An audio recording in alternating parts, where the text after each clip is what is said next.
जय कुंज बिहारी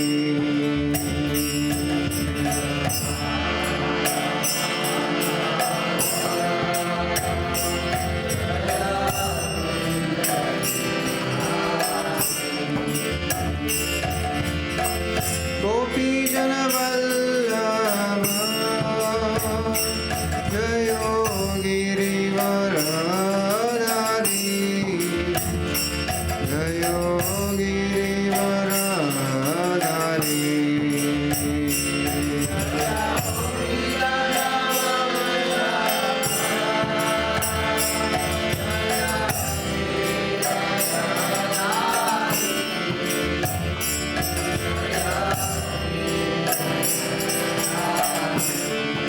जय गोपी जन वल्लभ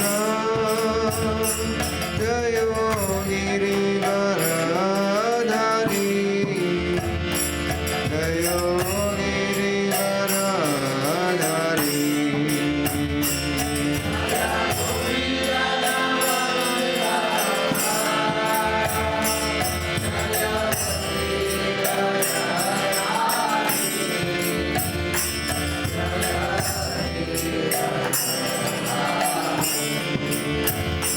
जय यशोदानंदन जय व्रज जनरंजन जय व्रज जनरंजन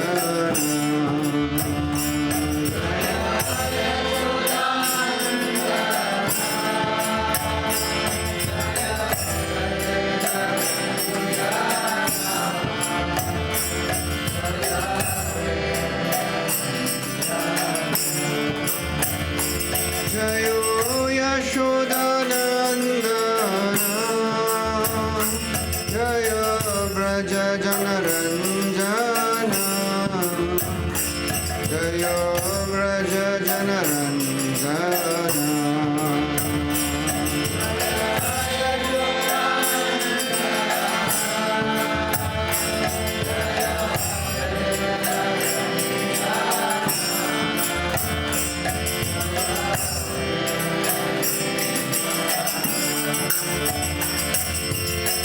यमुना तीरवनचारी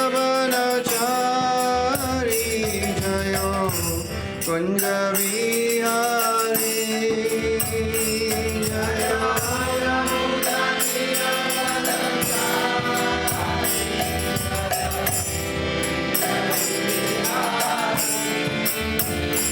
जय यमुना तीरवनचारी जय कुंज बिहारी जय यमुना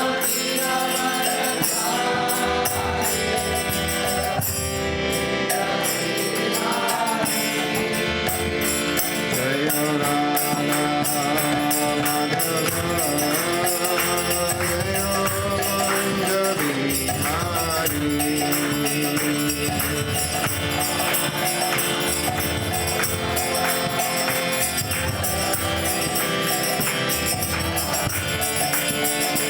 जय गोपी जन वल्लभ जय गिरिवरधारी जय गिरिवरधारी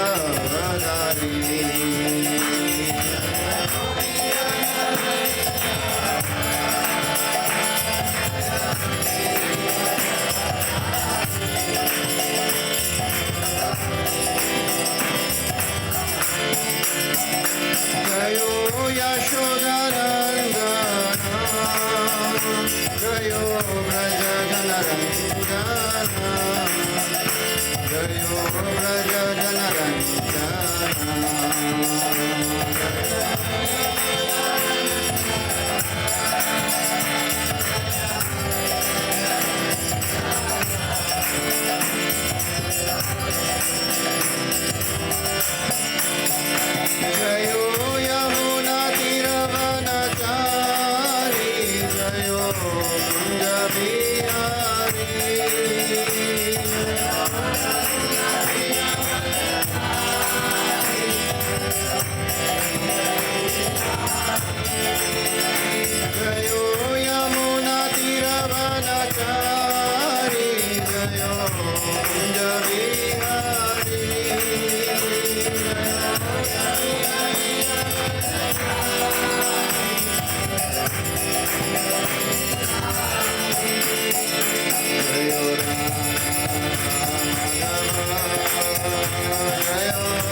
जय ओम विष्णुपाद परमहंस परिव्राजकाचार्य स्तोत्र श्रीमद्वै चरणारिंद भक्तिवेदांत स्वामी श्रील प्रभुपाद की जय। अनंत कोटि वैष्णव वृंद की जय। नामाचार्य श्रील हरिदास ठाकुर की जय। प्रेम से कहो श्री कृष्ण चैतन्य प्रभु नित्यानंद श्री अद्वैत गदाधर श्रीवासदि गौर भक्तवृंद की जय। श्री श्री राधा कृष्ण गोप गोपीनाथ श्याम कुंड राधा कुंड गिरि गोवर्धन की जय। ब्रजभूमि श्री वृंदावन धाम की जय। नवदीप मायापुर धाम की जय। पुरुषोत्तम क्षेत्र जगन्नाथपुरी धाम की जय। गंगा मैया की जय। जमुना मैया की जय। भक्ति देवी की जय। श्रीमती तुलसी महारानी की जय। समवेत गौर भक्तवृंद की जय। हिताय गौर प्रेमानंदे हरि हरि बोल। All glories to assembled devotees. All glories to assemble devotees. All glories to assemble devotees. All glories, all glories, all glories to Shri Guru and Shri Gauranga. Om Namo Bhagavate Vasudevaya. Om Namo Bhagavate Vasudevaya.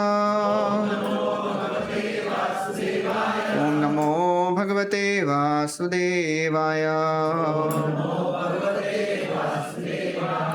ओम अज्ञानतिमिरन्धस्य ज्ञानाञ्जनशलाकया चक्षुरुन्मिलितं येन तस्मै श्रीगुरवे नमः।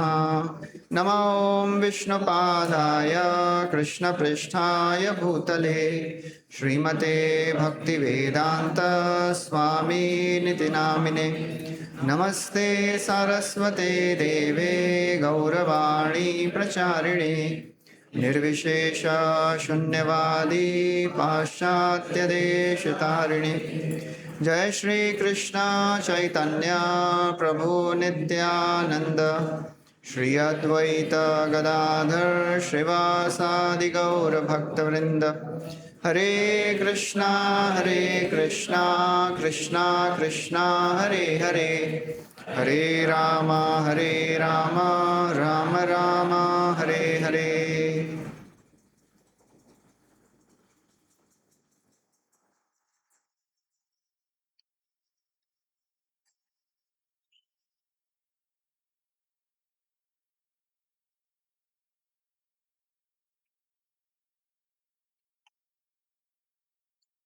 हरे कृष्णा। तो सबका स्वागत है आज के इस अंतिम दिवसीय अंतिम सत्र में। 2 दिन के हमारे जो श्रवण यात्रा के अंतिम सत्र में हम सबका स्वागत करते हैं। और अभी ये 2 दिन में हमने बहुत कुछ सुना है, भक्ति के सिद्धांतों के बारे में बहुत सारी लीलाएं सुनी है। तो अभी अंत में भगवान के भक्तों की गुणगान हम सुनेंगे।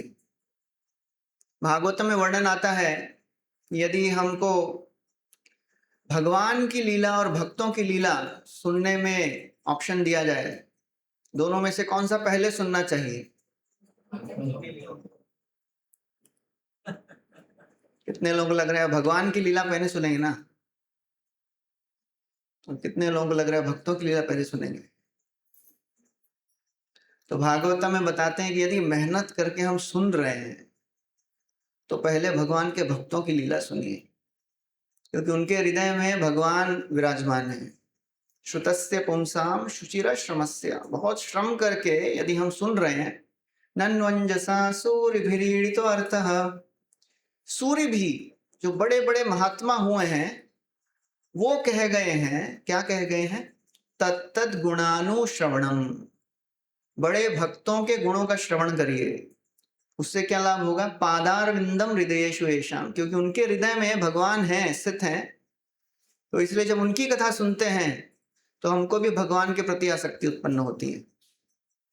तो कल गोपाल भट्ट गोस्वामी का आविर्भाव दिवस है, तो उनके उपलक्ष्य में कुछ गोपाल भट्ट गोस्वामी और श्री चैतन्य महाप्रभु की लीलाओं का वर्णन हम करेंगे।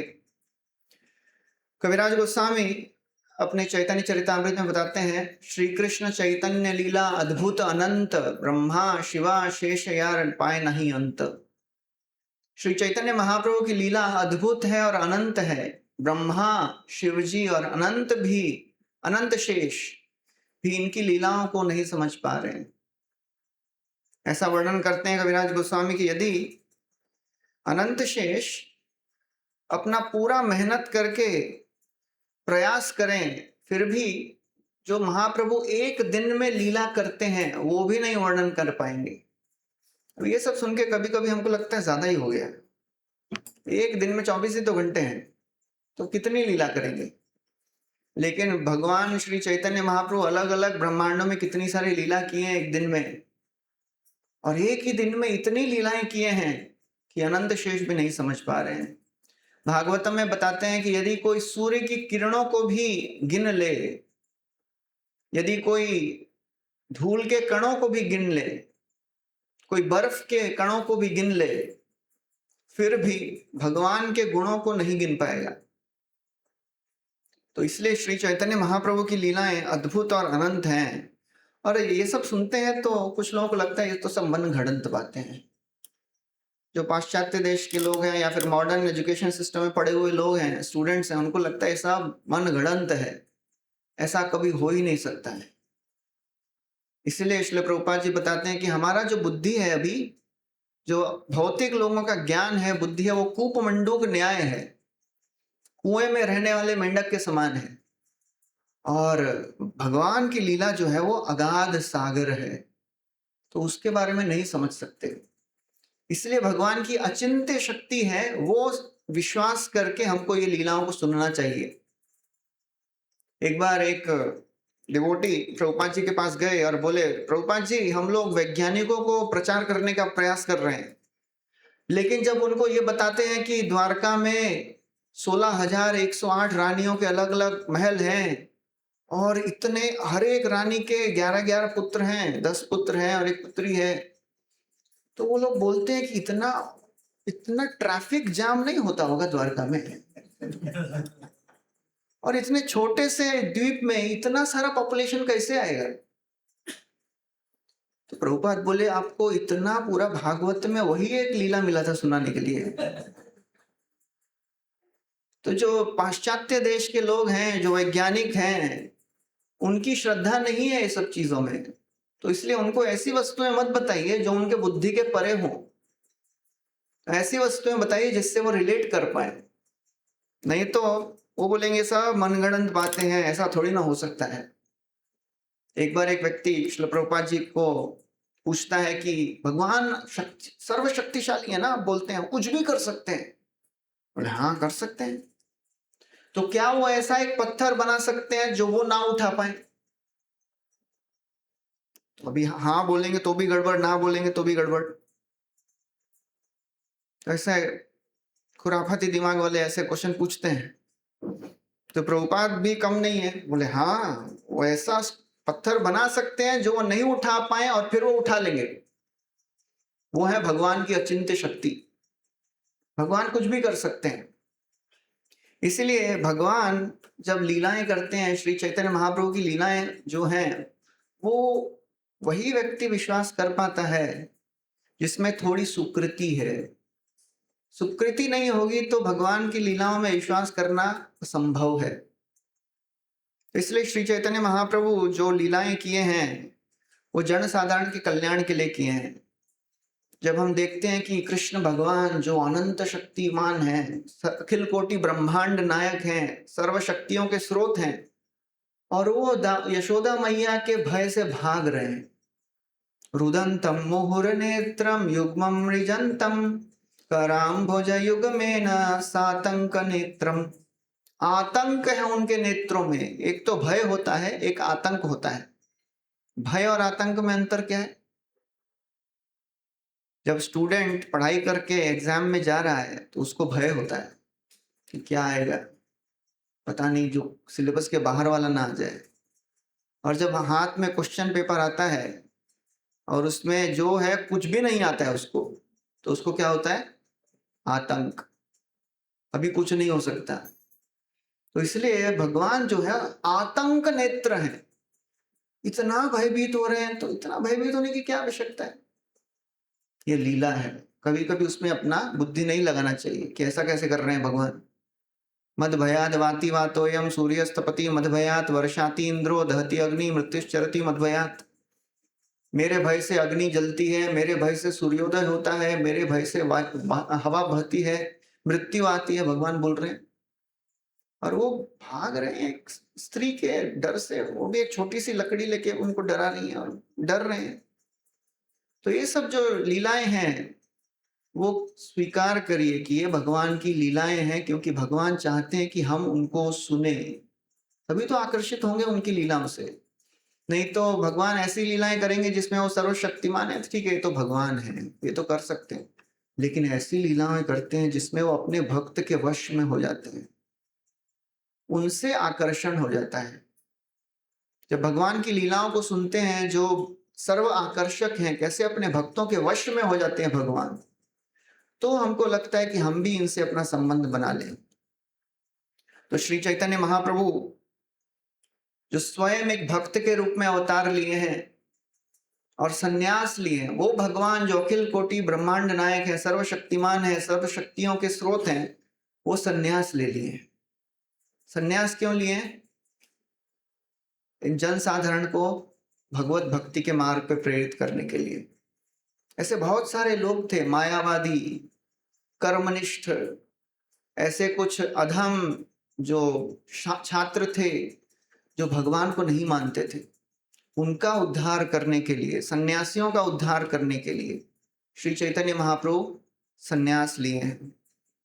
और सन्यास लेके ऐसी ऐसी लीलाएं किए हैं जिससे सबका मन आकर्षित हो जाए।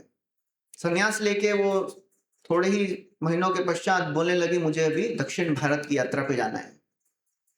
और दक्षिण भारत की यात्रा पे निकल गए और साथ में एक ही सेवक लिया, काल कृष्णदास, क्योंकि सब लोग बोल रहे थे कि किसी को लोग मुझे लेके जाइए, मुझे लेके जाइए। नित्यानंद प्रभु बोले मुझे लेके जाइए साथ में। महाप्रभु बोलते हैं तुमने तो मेरा सन्यास झंडा ही तोड़ दिया आते हुए, तुमको लेके जाऊंगा तो और पता नहीं क्या कर दोगे, तुमको नहीं लेके जाऊंगा। अलग अलग डिवोटी बोल रहे हैं कि मुझे लेके जाइए साथ में, लेकिन भगवान उनके दोष के माध्यम से उनकी प्रशंसा कर रहे हैं कि उनका भगवान के प्रति इतना प्रेम है। तो चलते चलते श्री चैतन्य महाप्रभु श्रीरंगम में आ गए और श्रीरंगम में वो 1510, ये सदी में 1510 साल जो साल है उसमें वो प्रवेश किए हैं। तो वहां पे फिर कावेरी नदी में स्नान किए और कीर्तन और ये नृत्य, भगवान के नाम का नृत्य कर रहे हैं और उनको देख के सब लोग आकर्षित हो रहे हैं। भगवान का नाम और कीर्तन और उनकी सुंदरता देख के हर श्रीरंगम वासी उनकी तरफ आकर्षित हो रहा है। और फिर वो स्नान करके रंगनाथ मंदिर में गए, रंगनाथ मंदिर में भगवान के दर्शन किए और प्रणाम किए। उनकी सुंदरता देख के श्रीरंगम के सब वासी लोग आने लगे, ये कौन सन्यासी आए हैं यहाँ पे। श्री चैतन्य महाप्रभु इस संसार में अस्त्र लेके आए हैं। कौन सा अस्त्र लेके आए हैं? संग उपांग अस्त्र, अपने पार्षदों को लेके आए हैं। हरिनाम का अस्त्र लेके आए हैं, अपनी सुंदरता का अस्त्र लेके आए हैं। अपनी सुंदरता से ही मोहित कर लेते हैं सब अपने लोगों को, जितने भी लोग हैं। कृष्ण के बारे में भी ऐसा ही वर्णन आता है। कुरुक्षेत्र के युद्ध में अर्जुन के रथ में आगे सारथी बन के बैठे हैं और जैसे ही कोई योद्धा अर्जुन के ऊपर आक्रमण करता है तो आक्रमण करने के पहले वो सामने कौन देखता है? अरे कृष्ण बैठे। तो कृष्ण की सुंदरता देख के वो थोड़ी देर के लिए मोहित हो जाता है, इतना सुंदर व्यक्ति बैठा है इधर, इतने सुंदर है कृष्ण। तो थोड़ी देर के लिए रुक जाते हैं, 2-3 सेकंड के लिए, और वही 2-3 सेकंड में अर्जुन बाण चलाते हैं, उनको मार देते हैं। तथैव चान्ये नरलोक वीरा यदा हवे कृष्ण मुखारविंदम नेत्रे पिबन्तो नयनाभिरामं पार्थास्त्रपूता पदमापुरस्य। पार्थ के अस्त्र से पवित्र होके परम गति को प्राप्त कर लेते थे वो। तो भगवान किसी भी रूप में हमारे संपर्क में आए वो शुभ ही होता है। तो महाप्रभु की सुंदरता देख के सब श्रीरंगम के वासी एकदम आकर्षित हो गए हैं। उनके नेत्रों से अश्रुधारा बह रही है, भाव विभोर होके श्वेद कंप रोमांच अश्रु गदगद वैवर्ण ये सब अष्ट सात्विक विकार प्रकट हो रहे हैं। आंखों से अश्रुधारा बह रही है, रोमांच हो रहा है। रोमांच अर्थात जब बाल खड़े हो जाते हैं, तो महाप्रभु के शरीर में जब रोमांच होता था तो ऐसा थोड़ा थोड़ा, ऐसा हमारे शरीर में तो इतना थोड़ा थोड़ा होता है। वर्णन आता है कि शिमूली का पेड़ होता है। अभी रास्ते में आ रहा था तो एक जगह पे देखा था शिमूली का पेड़, वो उसमें ऐसे छोटे छोटे कांटे होते हैं पूरे तने में, वैसे उनका शरीर हो जाता था। तो ऐसे अष्ट सात्विक के विकार देख के हजारों हजारों लोग उनका वर्णन सुन के उनका दर्शन करने के लिए आ रहे हैं। और सब लोग जब श्री चैतन्य महाप्रभु का दर्शन करते हैं और भगवान बोलते हैं सब बोलो हरि बोल, तो सब लोग हरि बोल बोल रहे हैं, हरे कृष्णा मंत्र का गुणगान कर रहे हैं। हरे कृष्णा कृष्णा कृष्णा हरे हरे, हरे राम राम राम हरे हरे। और जोर जोर से पूरे श्रीरंगम में केवल हरे कृष्ण महामंत्र ही की ध्वनि ही सुनाई दे रही है। एक दिन जब चैतन्य महाप्रभु कीर्तन करके विश्राम ले रहे थे, तो एक बहुत ही शुद्ध हृदय के ब्राह्मण उनके पास आए और उनको प्रणाम किए। उनका नाम था वेंकट भट्ट। और वो प्रार्थना किए कि हे भगवान, हे ब्राह्मण, हे श्री चैतन्य महाप्रभु, कृपया करके आप मेरे घर पे प्रसाद लीजिए, हर रोज मेरे घर पे ही प्रसाद लीजिए आप। तो इस प्रकार उन्होंने महाप्रभु को अपने घर पे आमंत्रित किया। उनके चरण धोए, चरण धोने का जो पानी है चरणामृत, वो अपने सर पे उन्होंने प्रक्षालन किया, अपने परिवारजनों के सर पे प्रक्षालन किया। ये जो भगवान का चरण धोया हुआ पानी है वो गंगा है। बड़े बड़े लोग इसको प्राप्त करने के लिए लालायित हैं और ये वेंकट भट्ट को प्राप्त हो गया है। या वै लसश्री तुलसी में मिश्रा कृष्णांग्रि रेणु अभ्यधिकाम्बु नेत्री पुनाति लोकानुभयत्र शेषान कस्ताम न सेवेत मरिष्यमाना। जो भगवान का जो चरण धोया हुआ जल है वो गंगा है, और वो गंगा जिसके सर पे पड़ती है, जो भी इस गंगा के स्पर्श में आता है वो सब पापों से मुक्त हो जाता है। ऐसा कहते हैं गंगा में स्नान करने से पापों से मुक्ति होती है, और यमुना में स्नान करने से क्या होता है मालूम है? पुण्य से भी मुक्ति हो जाती है। गंगा में यमुना में स्नान किए कोई? तो आपके पुण्य सब चले गए। बोले कि पहले नहीं बताया आपने। तो पुण्य जो है वो ऐसे पुण्य है जो हमको कर्म करने के लिए प्रेरित करते हैं, वो पुण्यों से मुक्ति हो जाती है। यमुना भक्ति प्रदान करती है, भगवान के चरण कमलों के प्रति भक्ति प्रदान करती है। तो वेंकट भट्ट, उनके दो भाई थे, त्रिमल भट्ट और प्रबोधानंद सरस्वती, और उनका एक बालक था, उनका नाम था गोपाल। तो गोपाल ने भी भगवान का जो धोया हुआ चरण जल है वो उसको पिया, अपने सर पे डाला, और जैसे ये चरणामृत पिया गोपाल ने वो एकदम भाव विभोर होके बेहोश होके गिर गया। छोटा बालक है। और उस दिन से वो सर्वस्व श्री चैतन्य महाप्रभु के चरणों में समर्पित कर दिया। हमेशा वो महाप्रभु की सेवा में ही लगा रहता था। और महाप्रभु ने जब देखा कि इतना छोटा बालक, उसको इतनी आसक्ति हो गई है, तो उन्होंने अपनी कृपा की उस गोपाल भट्ट पे। और ये कोई आसान बात नहीं है, जो छोटे बालक को भगवान के प्रति इतनी आसक्ति हो जाए, अर्थात वो एक जन्म का नहीं है, साधारण नहीं है। यदि कोई व्यक्ति भगवान की भक्ति में बहुत आसानी से तीव्रता से लग जाए, जैसे कुछ डिवोटीज देखते हैं हम, आते ही 16 माला शुरू कर देते हैं। जैसे कुछ दिन पहले हमारे दाऊजी प्रभु बता रहे थे, मंदिर में, हमारे राधा गोपीनाथ मंदिर में है, बहुत वरिष्ठ ब्रह्मचारी हैं, तो वो बता रहे थे 1996 या 7 की बात है, जब वो पहली बार राधा गोपीनाथ मंदिर आए। वो कोई तो गांव में रहते थे, कोई तो सिटी में अहमदाबाद या औरंगाबाद या कहीं तो रहते थे वो, तो वहां से कुछ भक्तों के साथ मंदिर आए। अभी आना शुरू ही किए थे, माला वाला करना शुरू नहीं किए थे। तो डिवोटीज ने बोला चलो यात्रा है, मुंबई जाएंगे। तो इन्होंने बोला मुंबई देखा नहीं कभी, चलो मुंबई भी देख लेते हैं। तो राधा गोपीनाथ मंदिर आ गए, वहां पे 3 दिन का यात्रा था। तो सब लोगों को देख रहे हैं कि माला कर रहे हैं हाथ में। तो एक को पूछे क्या है ये, क्या करते हैं? तो माला करते हैं। कौन सा मंत्र? अच्छा, हरे कृष्ण मंत्र। तो जाके उनको गिफ्ट शॉप में गए, वहां पे माला ले लिए, बीड बैग ले लिए और माला करना शुरू कर दिए खुद ही। तो पहले दिन 16 माला, दूसरे दिन भी 16 माला, तीसरे दिन 16 माला, रोज माला 16 माला ही। तो तीसरे दिन एक डिवोटी पूछा उनको, ये कितना माला कर रहे हैं? बोले 16 माला। तो 16 माला क्यों कर रहे हैं? नहीं, अच्छा लग रहा है। 16 मत करो, 4 करो। कोई कोई ऐसा ज्यादा भक्ति करता है तो डर लगता है ना। अति भक्ति, अति भक्ति 64 लक्षण हो जाता है, लग रहा है कि कुछ तो गड़बड़ है। बोले नहीं नहीं, 4 माला करो, धीरे धीरे बढ़ाते हैं।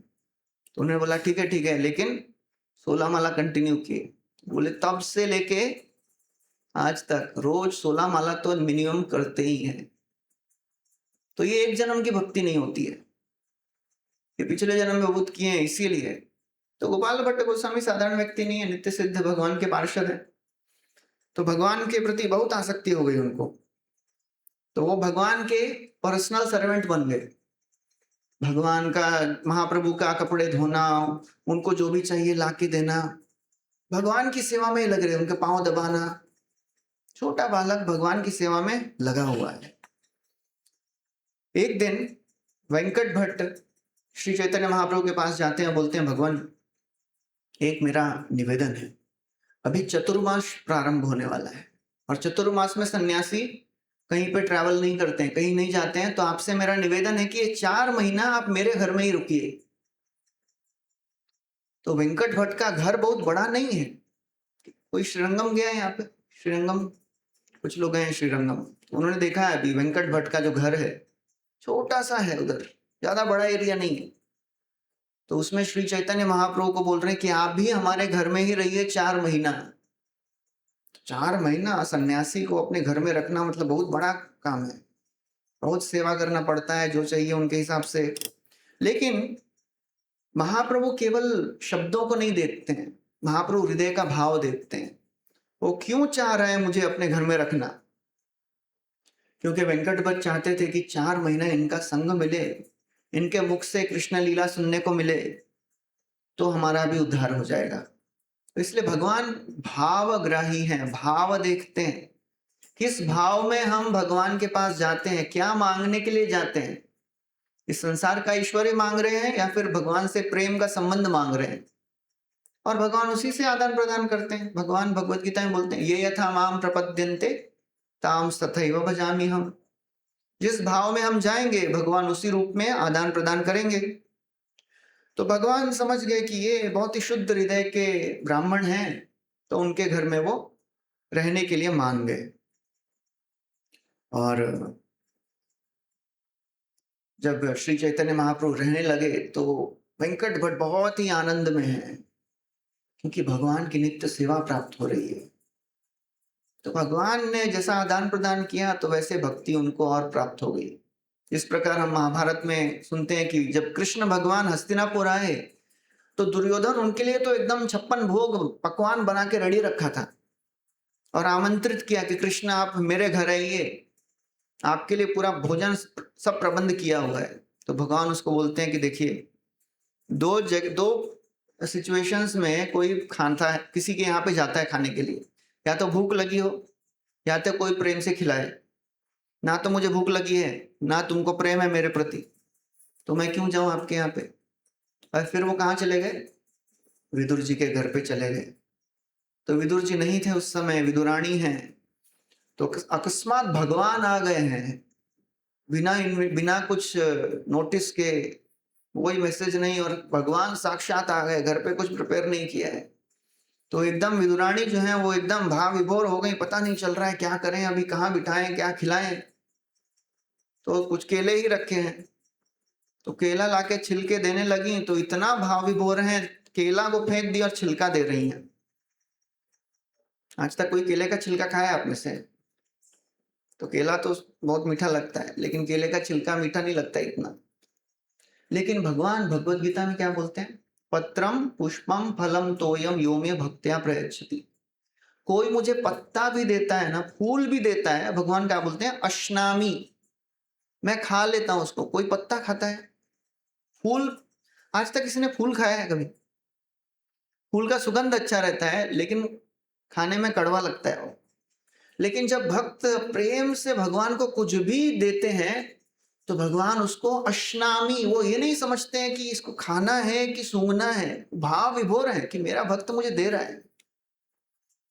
जैसे सुदामा गए भगवान के पास 4 मुट्ठी पोहा लेके, तो इतना ऐश्वर्य देख के वो छुपा रहे हैं, नहीं देंगे। क्या देंगे अभी द्वारकाधीश को ये 4 मुट्ठी ये पोहा, वो भी भीख मांगा हुआ पोहा है, और भीख में तो कुछ अच्छा क्वालिटी मिलता नहीं है।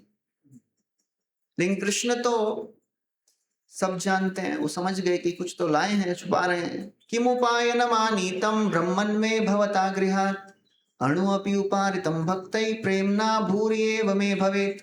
हे ब्राह्मण, घर से क्या उपहार लाए हो मेरे लिए? पूछ रहे हैं। आपकी पत्नी ने कुछ तो दिया रहेगा ना बांध के।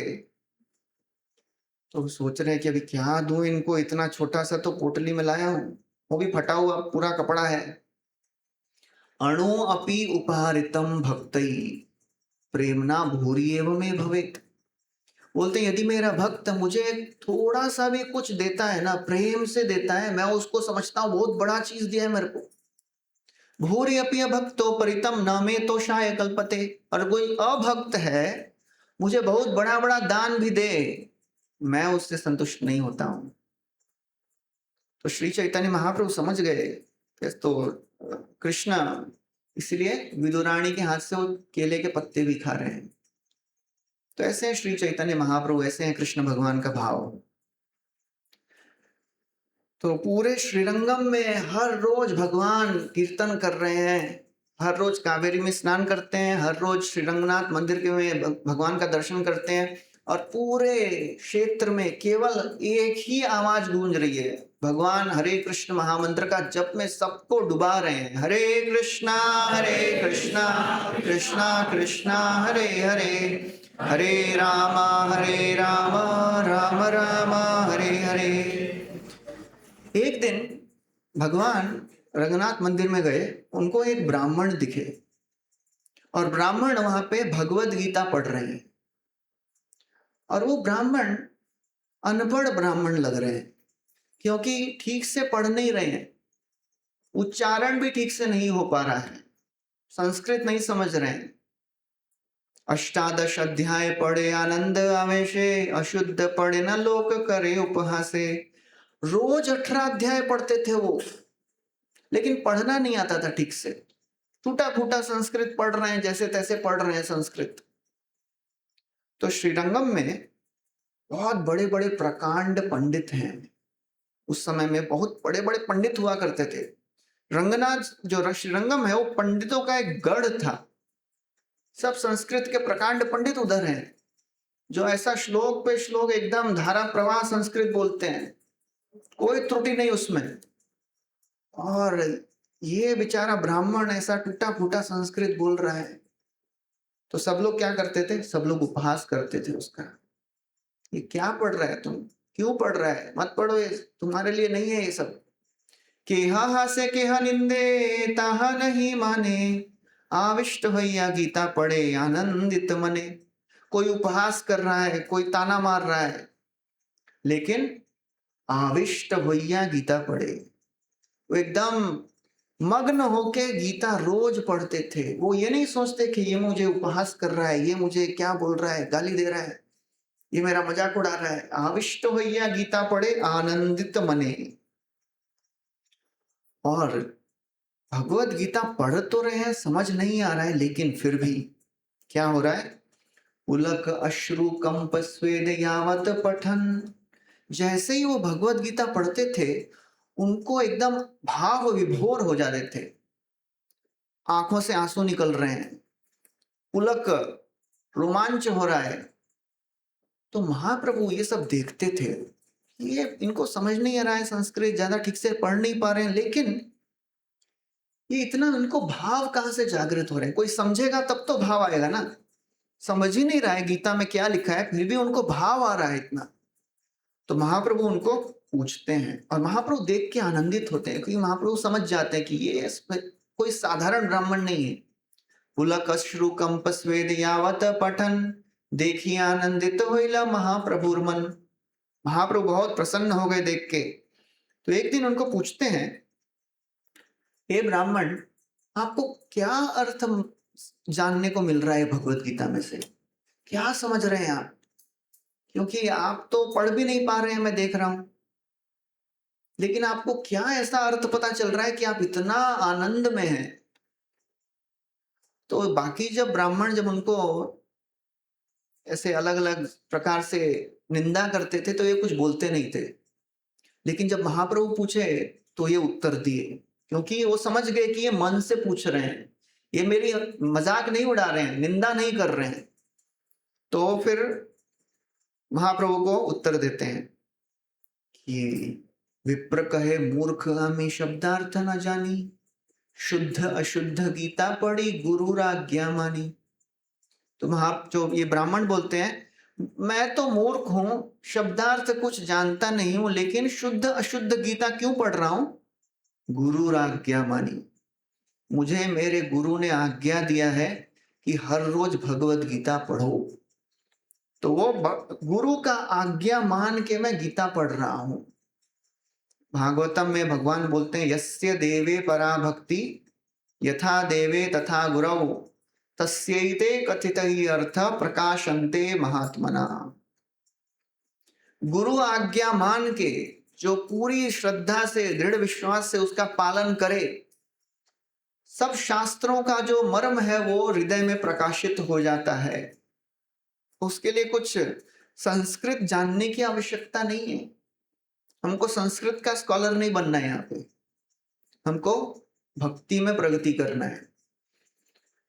क्योंकि जिसके हृदय में भगवान के प्रति और गुरु के प्रति विश्वास है, गुरु बोले हैं तो हम करेंगे, अवश्य करेंगे, कुछ भी हो मैं करूंगा, ये विश्वास होना चाहिए।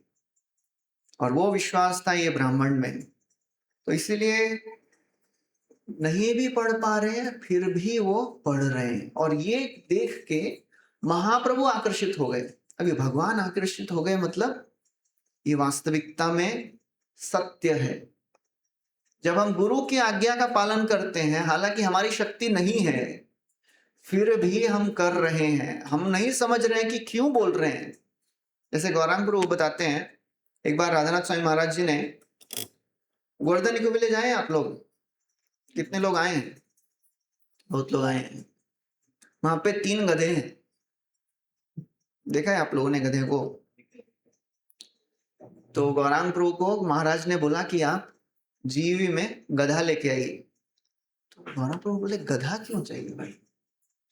तो इंडियन लोग कैसा है, कभी ना नहीं बोलते हैं, यस महाराज, हाँ महाराज लेके आएंगे। तो सोचे महाराज भूल जाएंगे। तो 1 हफ्ते के बाद फिर से पूछे गधा लाए क्या? बोले हाँ महाराज ला रहे हैं। फिर 1 हफ्ते के बाद गधा आया क्या? छोड़ ही नहीं रहे हैं। तो फिर बोले लगता है लाना ही पड़ेगा गधा। तो बोले हाँ महाराज लाएंगे, ला रहे हैं, खोज रहे हैं। तो फिर महाराज अमेरिका चले गए। तो प्रभु जी को लगा अभी तो बच गए, अभी नहीं पूछेंगे। तो उनसे फोन किए महाराज, तो पहला शब्द गधा आया क्या? तो गौरांग प्रभु बोले अब तो लाना ही पड़ेगा, लगता है तो छोड़ेंगे नहीं अभी गुरुदेव। तो फिर ले आए गधे।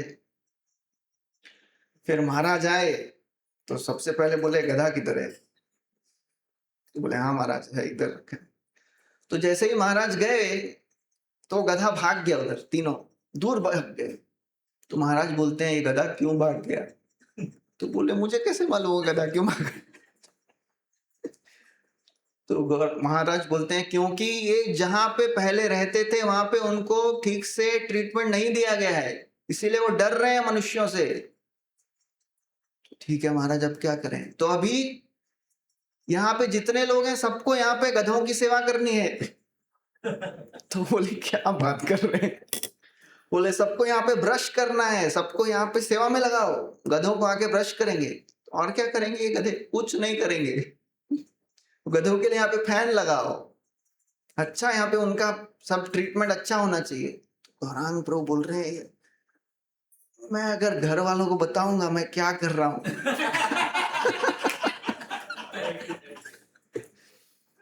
वो साउथ इंडियन ब्राह्मण परिवार से हैं, वो आईआईटी में पढ़े हुए हैं, तो अभी क्या कर रहे हैं? गधों को ब्रश कर रहे हैं। तो गौरांग प्रभु बोलते हैं वो मेरा सबसे डिफिकल्ट दिन था, ये सब समझ नहीं आ रहा था क्या चल रहा है, क्यों कर रहा हूं मैं ये। फिर भी गुरु आज्ञा मानी, गुरु ने आज्ञा दिया है, ठीक है चलो करेंगे। तो एक दिन गौरांग महाराज आए, बोले कि इनका नाम क्या है? मुझे नाम तो पता नहीं। बोले ठीक है मैं नाम दूंगा यहाँ पे इन 3 गधों का। तो गौरांग प्रभु बोल रहे हैं यहाँ पे डिवोटीज का दीक्षा नहीं हो रहा है।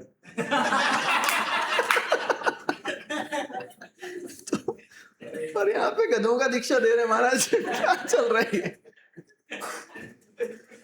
तो महाराज ने नाम दिया गधों को, अंबु अंबुजा ऐसा कुछ तो नाम दिया है कुछ तो ठीक है अभी चल रहा है, अभी पता नहीं सेवा कर रहे हैं क्यों कर रहे हैं। तो उस समय एक कोई तो अमेरिकन था, he was travelling, he was on a world tour on human power, तो या तो साइकिल चला के या फिर पेडल बोट से पूरा दुनिया घूम रहा है वो। तो इंडिया में आया तो उसको पता चला कि गोवर्धन इको विलेज है यहाँ पे कुछ, तो वो आया यहाँ पे, और वो जब गोवर्धन इको विलेज घूम रहा है तो उसको दिखाया कि यहाँ पे गधे हैं।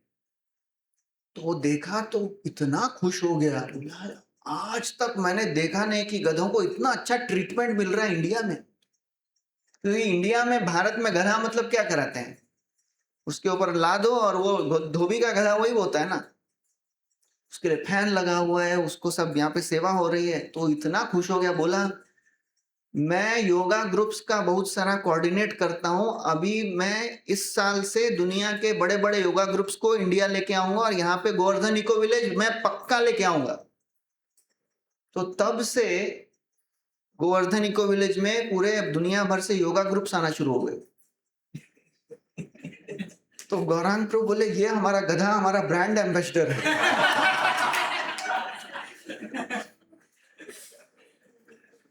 तो हमको लग रहा है गुरु क्यों बोल रहे हैं ऐसा, लेकिन जब गुरु कुछ बोल रहे हैं तो उसके पीछे भगवान की कृपा अवश्य होने वाली है।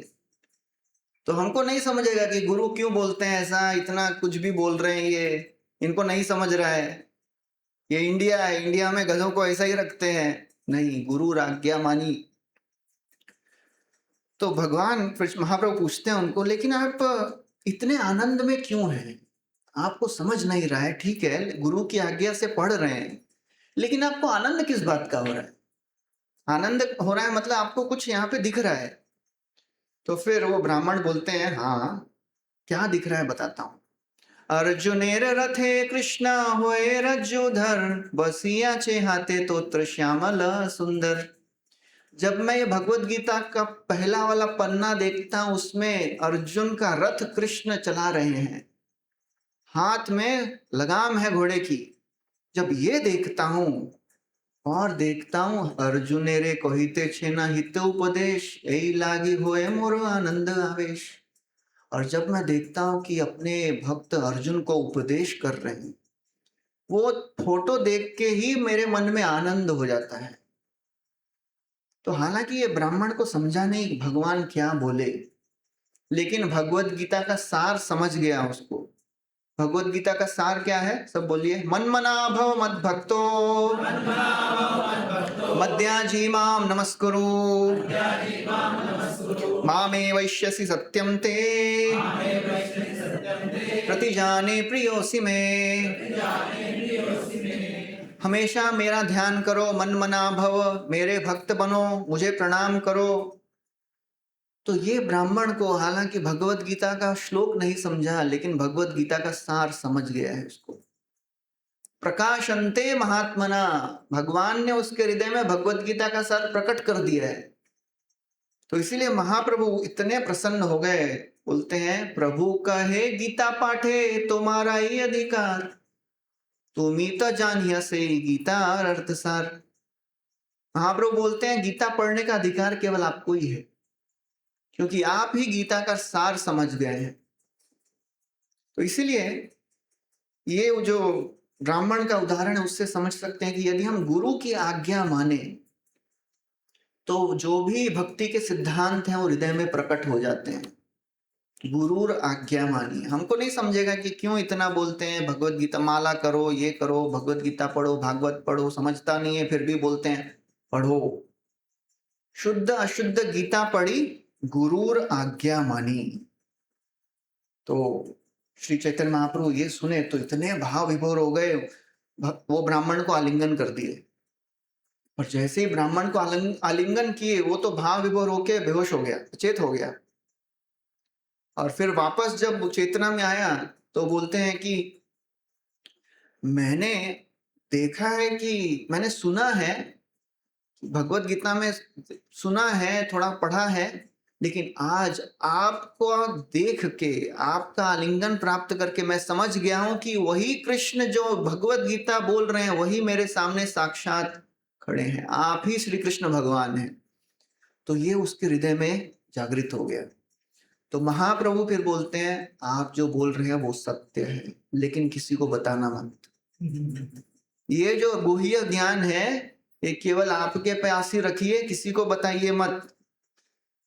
तो इस प्रकार श्रीरंगम में श्री चैतन्य महाप्रभु ने 4 महीने व्यतीत किए हैं।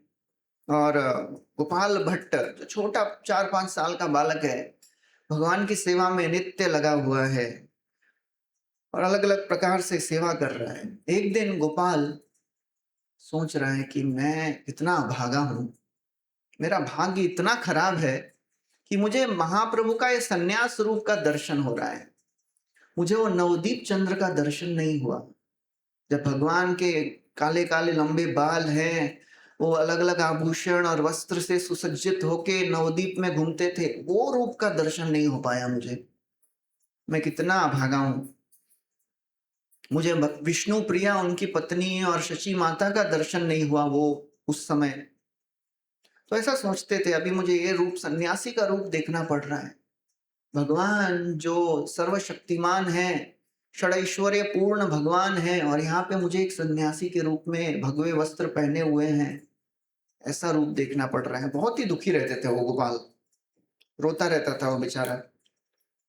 मन ही मन, किसी को बताते नहीं थे, लेकिन मन ही मन दुखी हैं। ऐसे दिन बीत गए, बहुत दिन बीत गए। तो एक दिन गोपाल सो रहे, तो सोते हुए एक स्वप्न आया उनको, और उस स्वप्न में वो नवदीप में पहुंचे हुए थे। और नवदीप में घूमते घूमते वो श्री चैतन्य महाप्रभु के घर पे पहुंच गए। और वहां पे देख रहे हैं कि नवदीप में बहुत कीर्तन हो रहा है, जोर जोर से सब लोग मिलके हरे कृष्ण महामंत्र बोल रहे हैं। हरे कृष्णा कृष्णा कृष्णा हरे हरे, हरे रामा राम रामा हरे हरे। और उसी कीर्तन में देखे श्री चैतन्य महाप्रभु, नित्यानंद प्रभु, अद्वैताचार्य, गदाधर पंडित, ये सब हाथ ऊपर करके जोर जोर से कीर्तन कर रहे हैं। और उस समय उनको नवदीप चंद्र जो रूप है भगवान का, जो घुंघराले बाल हैं और आभूषण और वस्त्रों से सुसज्जित है, वो रूप का दर्शन हुआ। और ये रूप देख के गोपाल बहुत ही भाव विभोर हो गए, और आगे कुछ होने ही वाला था कि उनकी नींद खुल गई।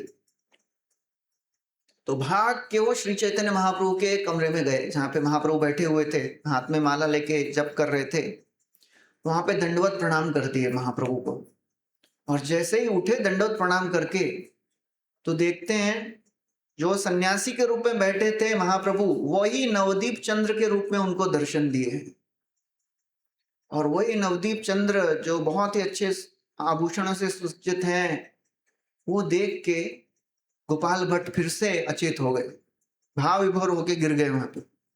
फिर थोड़े समय के बाद वापस चेतना में आए, वापस ऊपर देखे तो भगवान श्री चैतन्य महाप्रभु श्याम सुंदर के वर्ण में, श्याम सुंदर के रूप में परिवर्तित हो गए हैं, त्रिभंग ललित रूप में खड़े हैं सामने और बांसुरी बजा रहे हैं।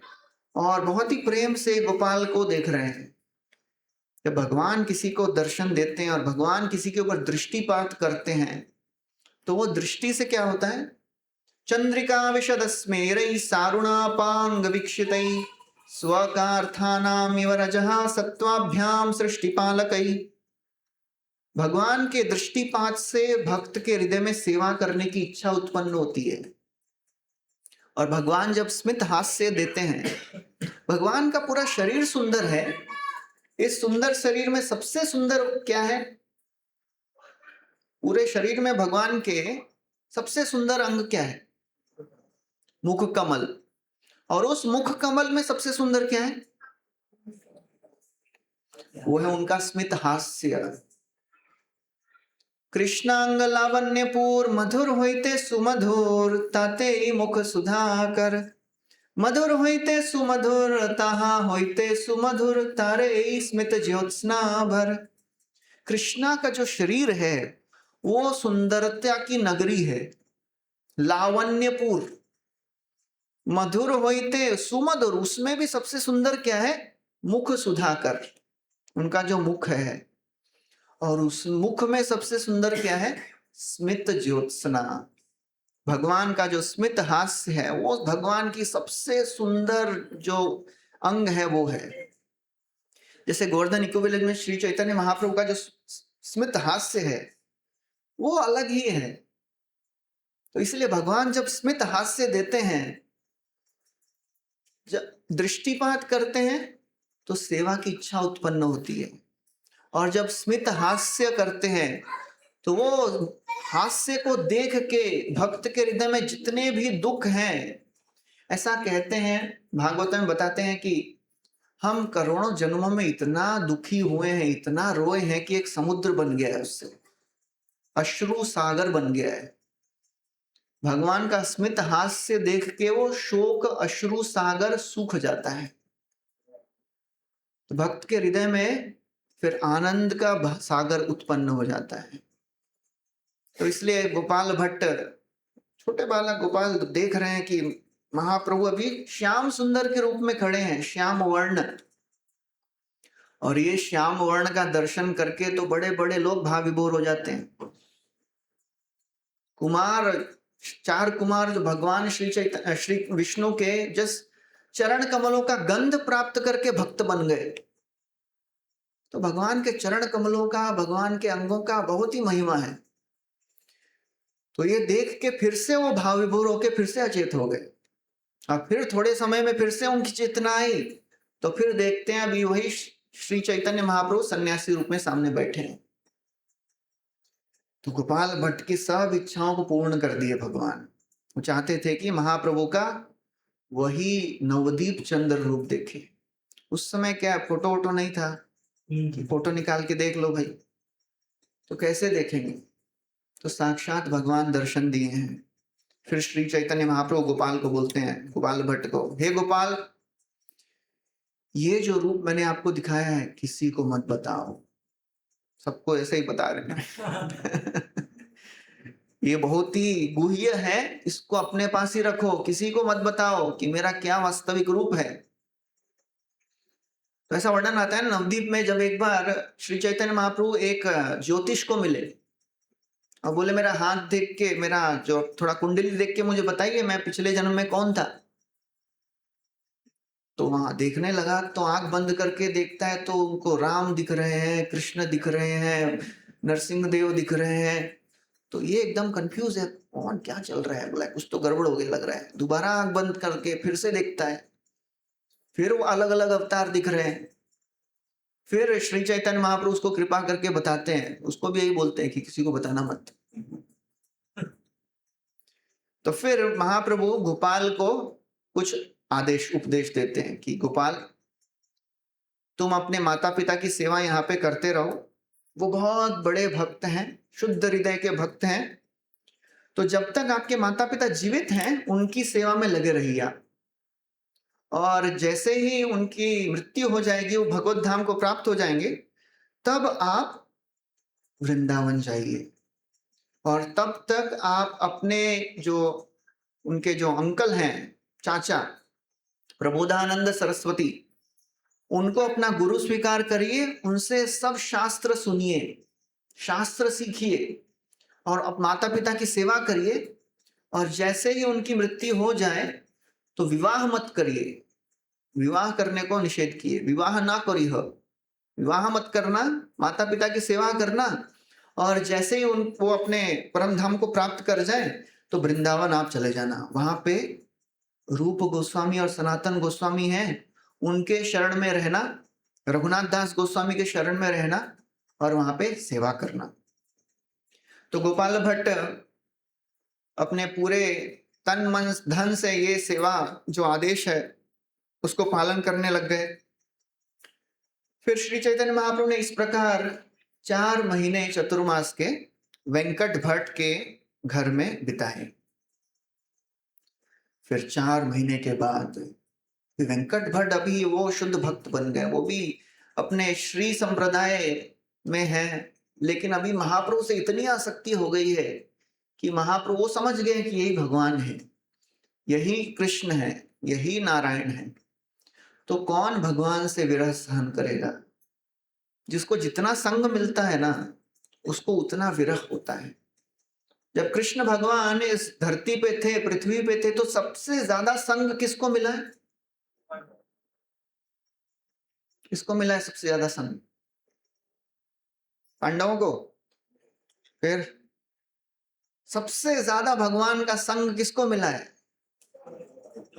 उद्धव को। सबसे ज्यादा संग मिला है पृथ्वी को, सबसे ज्यादा उनको ही संग मिला है।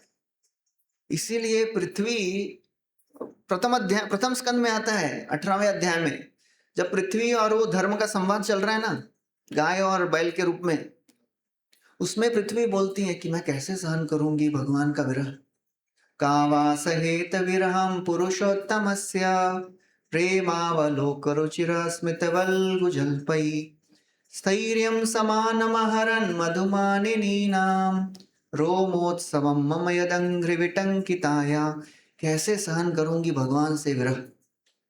जब भगवान मेरी धरा पे चलते थे तो ये जो पेड़ पौधे हैं, वो मेरे शरीर के जो रोम हैं, वो रोमांच होता था मुझे।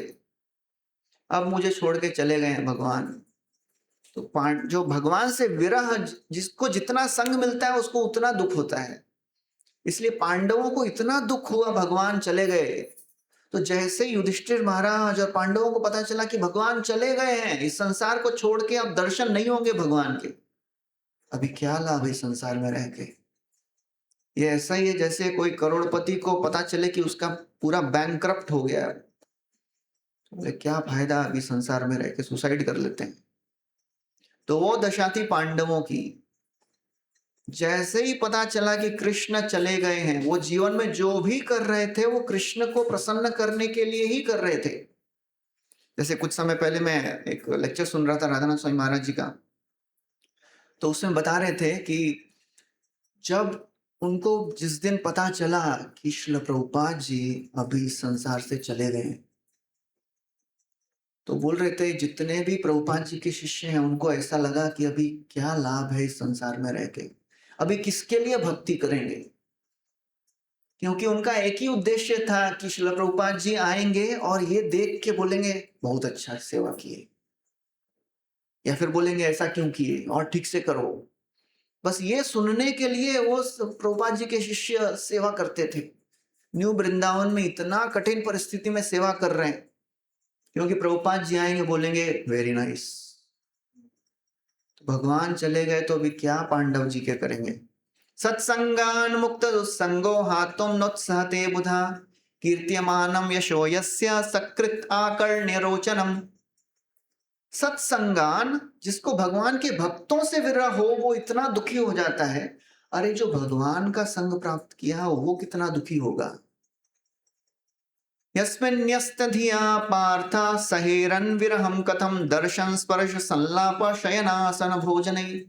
पांडव सब कुछ कृष्ण के साथ ही करते हैं, कृष्ण के साथ डिनर हो रहा है, लंच हो रहा है, प्रसाद हो रहा है, घूम रहे हैं, सब भगवान के साथ ही कर रहे हैं। तो अभी भगवान से विरह होगा तो फिर शून्यायतम जगत सर्वम गोविंद विरहेन में। तो ऐसी ही परिस्थिति थी वेंकट भट्ट की। तो वेंकट भट्ट छोड़ नहीं रहे महाप्रभु को, बोलते मैं भी आऊंगा आपके साथ। अपना घर परिवार छोड़ के महाप्रभु के साथ चल दिए, मैं आपके साथ जाऊंगा। तो महाप्रभु जैसे तैसे उनको समझा के वापस भेजे हैं कि आप अपना घर गृहस्थी में रहिए, सेवा करिए।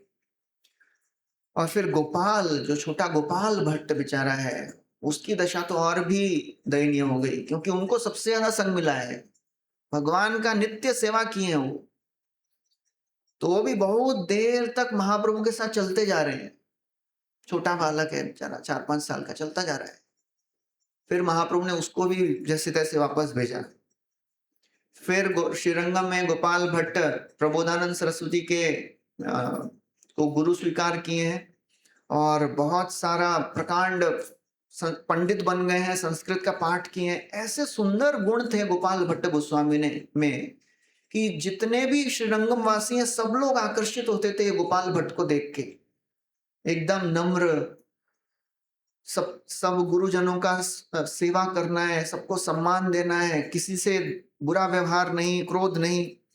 हालांकि वो इतने बड़े पंडित हो गए थे फिर भी नम्र थे।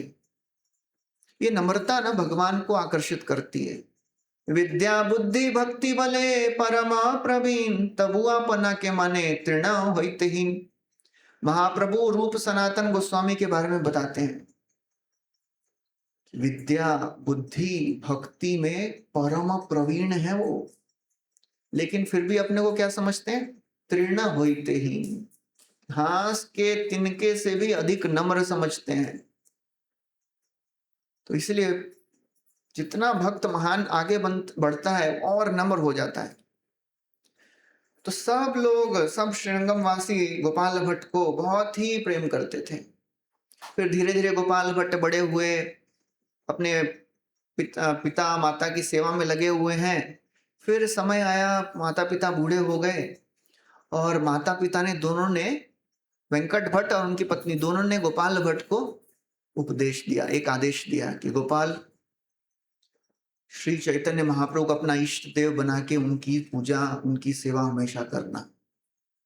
और ऐसा कहते हुए, महाप्रभु का स्मरण करते हुए दोनों ने अपने प्राण त्याग दिए। तो श्री चैतन्य महाप्रभु का उपदेश पालन करके अब गोपाल भट्ट वृंदावन को चले हैं। और दूसरे तरफ बहुत साल बीत गए हैं, रूप गोस्वामी, सनातन गोस्वामी वृंदावन पहुंच चुके हैं। और महाप्रभु एक दिन नवद्वीप में, जगन्नाथपुरी में अपने पार्षदों को पूछते हैं कि बहुत महीनों से रूप सनातन गोस्वामी के बारे में कुछ समाचार नहीं आया, पता नहीं गोपाल भट्ट वृंदावन गया कि नहीं। तो महाप्रभु ना हर एक भक्त को व्यक्तिगत रूप से देखते हैं, उनके बारे में सोचते हैं, हर एक भक्त के बारे में सोचते हैं भगवान, ये भक्त को ऐसे आगे कैसे बढ़ाया जाए। पर्सनल केयर लेते हैं सबका, पर्सनल फॉलोअप, सबको पूछते हैं, अंदर से बोलते रहते हैं कि अभी ऐसा करो, अभी वैसा करो। तो श्री चैतन्य महाप्रभु भी सोच रहे हैं कि पता नहीं गोपाल भट्ट पहुंचे कि नहीं वृंदावन, क्या हो गया। तो जैसे ही वो सोच रहे थे, उसी समय एक दिन, उसी समय वृंदावन से एक संदेशवाहक आया। और वो संदेशवाहक फिर बताता है कि रूप सनातन गोस्वामी ने एक संदेश भेजा है आपके लिए। और जैसे ही वो ये सुने, महाप्रभु बहुत प्रसन्न हो गए। बताइए क्या लिखे हैं वो। तो रूप सनातन गोस्वामी उसमें पत्र में लिखते हैं, वृंदावन में सब ठीक ठाक चल रहा है महाप्रभु, आपकी कृपा से हम आपकी सेवा में लगे हुए हैं। क्योंकि महाप्रभु ने रूप सनातन को 4 आज्ञा दी है। तुम्ही करिह भक्ति शास्त्रेर प्रचार, मथुराया लुप्त तीर्थेर करिह उद्धार, वृंदावने कृष्ण सेवा वैष्णवाचार, भक्ति स्मृति शास्त्र करिह प्रचार। 4 आज्ञाएं दिए हैं। सबसे पहले शास्त्र लिखो, दूसरा अर्च विग्रहों की स्थापना करो, तीसरा मंदिर बनाओ, चौथा अपने आचरण से सिखाओ कि वैष्णव सदाचार क्या होता है। तो ये सब सेवाओं में लगे हुए हैं। तो बोलते हैं सब अच्छा चल रहा है महाप्रभु, और आपको एक बहुत ही अच्छा समाचार देना है कि गोपाल भट्ट अभी वृंदावन आ गए हैं और वो हमारे बहुत ही प्रिय हो गए हैं। तो महाप्रभु ये सुन के बहुत ही प्रसन्न हो गए और वो जो संदेश वाहक था उसको बहुत सारे उपहार दिए, जाके गोपाल भट्ट को दे दो। क्या क्या दिए? सनातन गोस्वामी रूप गोस्वामी के लिए स्पेशल जगन्नाथ जी का महाप्रसाद दिए, गोपाल भट्ट गोस्वामी के लिए अपना स्वयं का आसन दिए, और गोपाल भट्ट के लिए भी अपना प्रसाद जगन्नाथपुरी का प्रसाद दिए और अपना कोपिन भी दिए कि गोपाल भट्ट को दीजिए। तो ये सब कर दे के वो संदेश वाहक को वापस वृंदावन भेजे हैं। तो ऐसे गोपाल भट्ट भगवान की सेवा में लगे हुए हैं, महाप्रभु की आज्ञा में लगे हुए हैं, और बहुत दिनों तक सेवा करते करते एक बार वो नेपाल गए, गंडकी नदी में। गंडकी नदी में स्नान किए और अपने कमंडलों का जल निकाल के गंडकी नदी से वापस डालने ही वाले थे कि बहुत सारे शालिग्राम शिला उनके कमंडलों में आ गए। तो उनको लगा गलती से आ गए होंगे, तो वापस डाल दिए। फिर से पानी लिए तो 12 शालिग्राम शिला कूद के उनके कमंडलों में आ गए। तो वो सोचे कि लगता है भगवान चाह रहे हैं कि इनको लेके जाऊं, तो 12 शालिग्राम शिला लेके आ गए गंडकी नदी से वृंदावन। उनकी सेवा पूजा में लग गए हैं। एक दिन एक बहुत ही धनी व्यापारी वृंदावन में आया और बहुत सारे आभूषण और अलग अलग वस्त्र लेके आए, सब अर्च विग्रहों के लिए। अभी जितने भी वहां पे गोस्वामी है ना, रूप गोस्वामी, सनातन गोस्वामी, रघुनाथ दास, सबके पास एक एक विग्रह है। मदन मोहन, गोविंद देव, दामोदर। तो गोपाल भट्ट की इच्छा होती थी कि मैं भी सेवा करूं, मैं भी आभूषण पहनाऊं, लेकिन कैसे पहनाएंगे, शालिग्राम शिला की सेवा कर रहे हो। तो भगवान से प्रार्थना किए, ये नरसिंह चतुर्दशी का दिन था। तो शालिग्राम जी को प्रार्थना की कि हे भगवान, आप तो अपने भक्त को प्रसन्न करने के लिए एक स्तंभ से भी प्रकट हो जाते हैं। सत्यम विधातुम निज भृत्य भाषितम व्याप्तिम च भूतेषु अखिलेषु चात्मना अदृश्यता तद्भुत रूपमुद्वहन् स्तंभे सभायाम न मृगम न मानुषम। अपने भक्त के वचनों को सत्य करने के लिए ऐसे रूप में प्रकट हो गए जो ना मृग है, ना शेर का है, ना मनुष्य का है।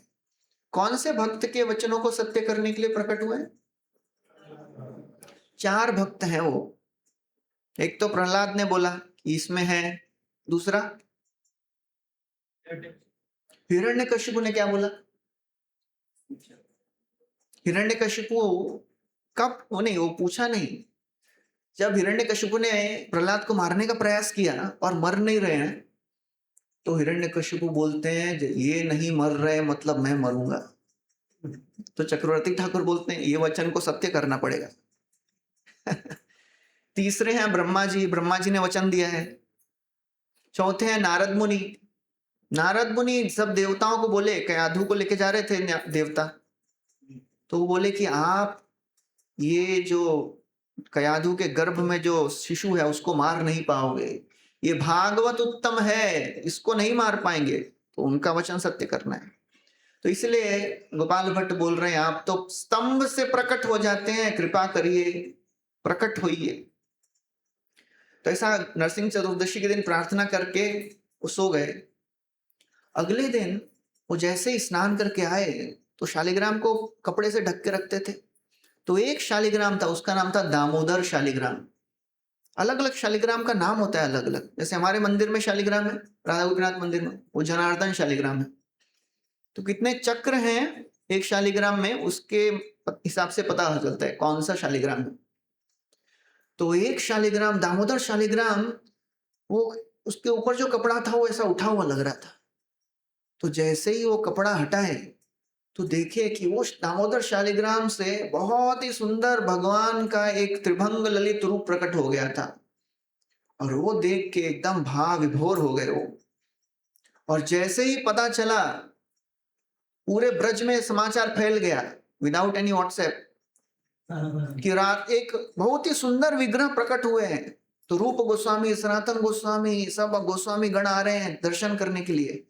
फिर रूप गोस्वामी ने उस समय ये विग्रहों का नाम दिया और ये विग्रह को बोले श्री राधा रमण देव। राधा रमण देव की जय।